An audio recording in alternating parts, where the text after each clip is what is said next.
दरामद ना होना पार्लियामेंट की तौहीन है या फिर किसी फरीक के इख्तियार का तयन। आज ऐवान बाला में एक बार फिर पार्लियामेंट के इस्तेहकाक पर सवाल उठा। गुज़िश्ता रोज चेयरमैन सेनेट यूसुफ रज़ा गिलानी ने कोट लखपत जेल में 18 माह से कैद पाकिस्तान तहरीक इंसाफ के सेनेट एजाज चौधरी के प्रोडक्शन ऑर्डर जारी किए। ऑर्डर्स में लिखा गया कि चेयरमैन सेनेट जरूरी समझते हैं कि सेनेटर एजाज चौधरी की ऐवान बाला के इजलास में शिरकत को यकीनी बनाया जाए। गिलानी साहब, आप कस्टोडियन ऑफ द हाउस है सर। सेनेटर जो एजाज चौधरी उनकी प्रोडक्शन ऑर्डर जारी नहीं किए गए। मैंने प्रोडक्शन ऑर्डर जारी कर दिया। सर, क्या कोट लखपत जो जेल के जो सुपरिटेंडेंट है वो चेयरमैन सेनेट से ज्यादा पावरफुल है? Minister will be present in the house. Senator Ejaz Chaudhry के प्रोडक्शन ऑर्डर की कॉपियां सेक्रेटरी दाखिला, चीफ सेक्रेटरी पंजाब और मुतलका हुकाम को जारी की गई। कोट लखपत जेल की इंतजामिया का मौकफ है कि सेनेटर एजाज चौधरी के प्रोडक्शन ऑर्डर लेकर आने वाली पुलिस जेल इंतजामिया को मिले बगैर वापस रवाना हो गई। जेल इंतजामिया का कहना है कि हमें एजाज चौधरी के प्रोडक्शन ऑर्डर मौसूल ही नहीं हुए। जेल के मरकजी दरवाजे से इस्लामाबाद पुलिस की टीम वापस रवाना हो गई। इंतजामिया का कहना है कि जो भी अहकामात मौसूल करवाए जाएंगे मनोअन अमल दरामद होगा।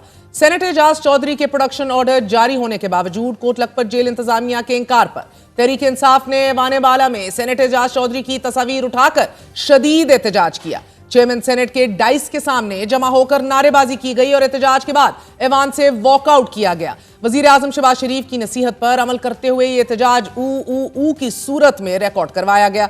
दौरान इजलास सेनेटर शिबली फराज का कहना था कि पंजाब हुकूमत के इंकार से ऐवान बाला का इस्तेहकाक मजरू हो चुका है। पंजाब हुकूमत फस्तायत में अपना रिकॉर्ड बना चुकी है। हुकूमत पंजाब नहीं चाहती कि वो यहाँ पे आए। पंजाब हुकूमत की इतनी हैसियत नहीं है कि वो एक अपर हाउस के चेयरमैन की उसके अहकामात को नजरअंदाज करे। इस हाउस की जो बेतौकीरी हुई है कि चेयरमैन सेनेट जो कि हमारे कस्टोडियन हैं उनके लेटर को कोई अहमियत नहीं दी गई। ये पूरे हाउस की कंटेम्प्ट है जी। ये पूरे बिल्कुल इसको बिल्कुल बर्दाश्त नहीं कर सकते। ये इसमें सिर्फ अनएक्सेप्टेबल। बिल्कुल। ऐवान में खिताब करते हुए वजीर कानून आजम नजीर तारण ने तहरीक इंसाफ के तहफ़्फ़ुज़ात का जवाब देते हुए तहरीक इंसाफ के दौर का तस्करा किया कि जब ख्वाजा साद रफीक और राना सनाउल्लाह के प्रोडक्शन ऑर्डर जारी होने के बावजूद अमल दरामद नहीं हुआ। ये गड्ढे खुद ही खोदे हुए हैं इन्होंने। राना सनाउल्लाह के प्रोडक्शन ऑर्डर जारी होते थे, इम्प्लीमेंट नहीं थे होते, ये डेस्क पे जाते थे। ख्वाजा साद रफीक साहब के प्रोडक्शन ऑर्डर जारी होते थे, इम्प्लीमेंट नहीं थे होते, डेस्क पे जाते। तो वो जो कहते हैं ना कि वो व्हील है, ये घूम रहा है, ये चीजें घूम के दोबारा आपके सामने आती हैं। जैसा करते हैं वैसे ही फिर आप भरते भी हैं। मुज़ाकरात की तीसरी बैठक से फकत 2 दिन कबल ऐवान बाला में हुकूमती बेंचों की जानिब से तहरीक इंसाफ पर शदीद तनकीद जारी है। वफाकी वजीर मनसूबाबंदी एहसन इकबाल का आज कहना था कि तहरीक इंसाफ पाकिस्तान की वो मुजरिम है कि जिसने PIA, CPEC और IMF से किए गए मुआहिदों का बेड़ा गर्क किया।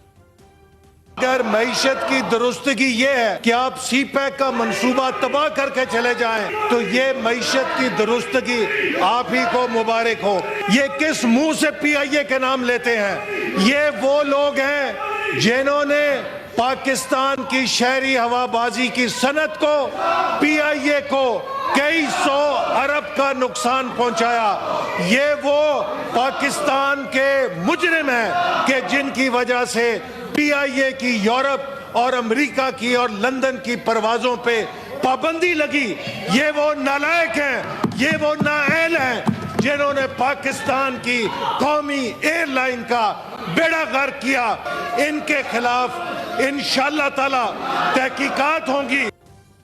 बकौल चेयरमैन तहरीक इंसाफ बैरिस्टर गोहर, इमरान खान ने आज भी यह वाजे किया है कि कोई डील नहीं हुई, सिर्फ मुज़ाकरात होने हैं। मुज़ाकरात कामयाब होने चाहिए, यह मुल्क के लिए बेहतर है। नाज़रीन, तहरीक इंसाफ बार बार मुज़ाकरात में पेशरफ्त पर जोर दे रही है, जबकि मुज़ाकरात के दूसरे फरीक का शिकवा यह है कि 22 दिन गुजर जाने के बावजूद PTI ने मुतालबात तहरीरी तौर पर नहीं दिए। बड़े भारी भरकम मुतालबात हैं तो उन पर हमने भी मुशावरत करनी है, वक्त दरकार होगा।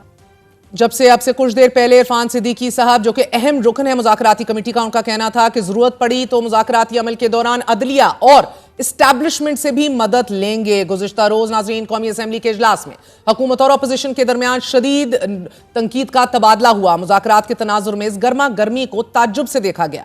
अपोजिशन लीडर उमर अयूब खान ने भी हुकूमत पर तनकीद की। फिर PTI अरकान असम्बली ने गुज़िश्ता रोज भी ऐवान में शदीद एहतजाज किया, ऊ के नारे लगाए, झंडे की कॉपियां फाड़ी और ऐवान से वॉकआउट किया। वफाकी वजीर राना तनवीर हुसैन का कहना है कि अलकादर के नाम पर बहुत बड़ी करप्शन हुई है।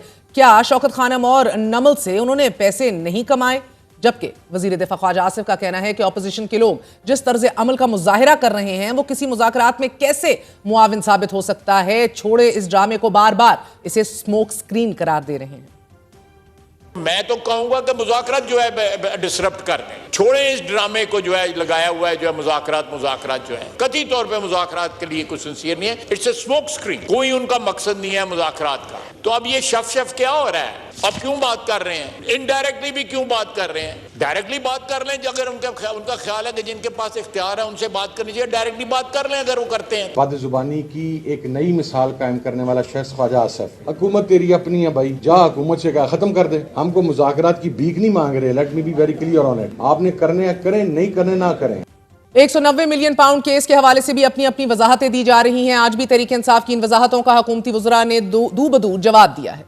तासुर ये दिया जाता है कि 190 मिलियन डॉलर खान साहब के अकाउंट में गए हैं, चूंकि मकसद था इमरान खान को नुकसान पहुंचाना, उनको सजा देनी। तो आप इंतकाम में इतने अंधे हो गए कि आपने सीरतुल नबी पे बनने वाली का मकसद रखने वाली यूनिवर्सिटी को आपने कंट्रोवर्शियल बना दिया। बात हुई 190 मिलियन पाउंड की और बड़े दुख और अफसोस के साथ मैं एंडोर्स करूंगा एहसन इकबाल साहब की बात को कि हमें कम अज कम अदालती मामलात में मजहब को या सीरत नबी सल्लल्लाहु अलैहि वसल्लम को नहीं लेके आना। हमें अपने गुनाहों को, अपने डाकुओं को, चोरियों को छुपाने के लिए इतनी पाक हस्तियों और इतने अपने दीन का जो है उसको शील्ड नहीं करना चाहिए। ये एक ओपन और शट ट्रांजैक्शन है। अहम तरीन इस केस के फैसले में ताखीर की जिम्मेदारी ऑपोजिशन हुकूमत पर, हुकूमत तहरीक इंसाफ पर डाल रही है और बज़ाहिर दोनों फ्रीकैन फौरी और जल्द फैसला आने के हक में भी हैं। लेकिन तहरीक इंसाफ को पहले से ही ये यकीन है कि इस केस में इमरान खान को सजा दी जाएगी। कल हमारी प्रोग्राम में सेनेटर फैसल वाड़ा ये इंकशाफ कर रहे थे कि इमरान खान और बुशरा बीबी दोनों को सजा होगी और 14 साल होगी। आज अलीमा खान ने इस केस का मुद्दा सदर आसिफ अली जरदारी पर डालते हुए कहा है कि 190 मिलियन पाउंड केस में सहूलतकारी आसिफ अली जरदारी ने की, मगर सजा इमरान खान को दी जा रही है। इमरान खान ने एक सवाल पूछा है कि जो भी अपार्टमेंट उन्होंने लंदन में हसन नवाज की खरीदी, उन्होंने कोई 2 या 3 गुना ज़्यादा उसकी कीमत अदा कर दी। इसका मतलब ये रिश्वत के पैसे थे और लिए किसने? हसन नवाज ने। इसके लिए नवाज शरीफ को जवाब देना चाहिए। जो फाइन लगा था, जो सुप्रीम कोर्ट उनसे मांग रही थी, कोई कितनी 400+ अरब, वो सहूलतकारी थी आसिफ अली जरदारी की। तो अब जब ये दोनों बीच में हैं, सजा किसके लिए बन रही है? इमरान खान की। और वो क्या सजा मिल रही है कि आपने एक ऐसी फलाही इदारा क्यों बनाया जिसमें सीरत नबी पढ़ाया जा रहा है। इमरान खान इंतजार कर रहे हैं कि सजा दो और इनको समझ नहीं आ रही कि उस सजा के लिए अब केस क्या बनाएंगे। तहरीक इंसाफ रहनुमा शुएब शाहीन हुकूमत को ये दोष दे रहे थे कि अर्दली हुकूमत ने जस्टिस सिस्टम को अपनी बांदी बनाकर आईन और कानून की पामाली की है और फैसला आने में ताखीर के पीछे हुकूमत की बदनीयती है ताकि उसे प्रेशर टैक्टिक्स के तौर पर इस्तेमाल किया जा सके और हाइब्रिड कोर्ट्स में मनपसंद जज तैनात किए जा सकें ताकि इस फैसले के खिलाफ अपील हुकूमत के अपने मनपसंद जज के सामने जा सके। नाज़रीन, इमरान खान के वकील ने भी आज हुकूमत से जवाब मांगा है कि हसन नवाज ने 9 अरब की प्रॉपर्टी 18 अरब में क्यों बेची।